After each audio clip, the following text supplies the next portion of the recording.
Pascal Nicot. Merci Monsieur le Président, Madame la Présidente, mes chers collègues. Je voulais prendre la parole pour, de mon point de vue, rétablir quelques vérités, parce que j'ai entendu beaucoup d'inepties ce matin, notamment du point de vue des chefs d'entreprise.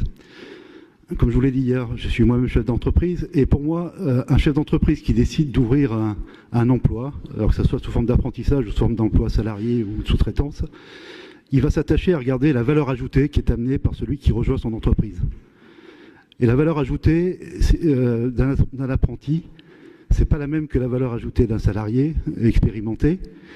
L'apprenti doit apporter à l'entreprise des éléments différents, nouveaux, et notamment de l'enthousiasme.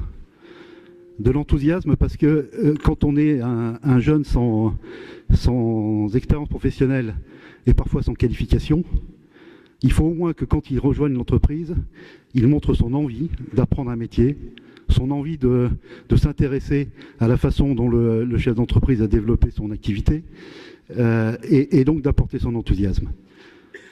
L'apprenti doit pouvoir apporter aussi des méthodes, des process nouveaux, parce qu'il est issu d'un cycle de formation qui doit lui dispenser ces nouvelles techniques. Et parfois, les entreprises d'accueil sont restées sur des process traditionnels sans s'ouvrir forcément à des évolutions technologiques. Donc, il doit pouvoir apporter cette dimension-là également. Et puis, moi, j'ai encore à l'esprit, en mémoire, le témoignage de ce boucher des stars qui est intervenu pendant le Grenelle de l'apprentissage. Qu'est-ce qu'il nous disait, cet homme-là? Il a eu une formidable réussite puisqu'il est lui-même issu de l'apprentissage. Il a développé un business extrêmement florissant, semble-t-il. Et pourtant, il ne prend pas d'apprentis. Ou plus exactement, il n'en prend plus. Et pourquoi il n'en prend plus? Alors qu'il pourrait très bien en prendre. Il a tout à fait la capacité à le faire.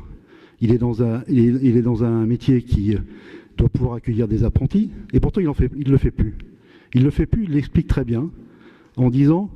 J'ai essayé l'apprentissage et quand j'ai vu que les jeunes qui étaient dans ma boucherie rechignaient à travailler tôt le matin, j'avais la pression des parents, j'avais tout un contexte qui a fait que finalement j'ai baissé les bras.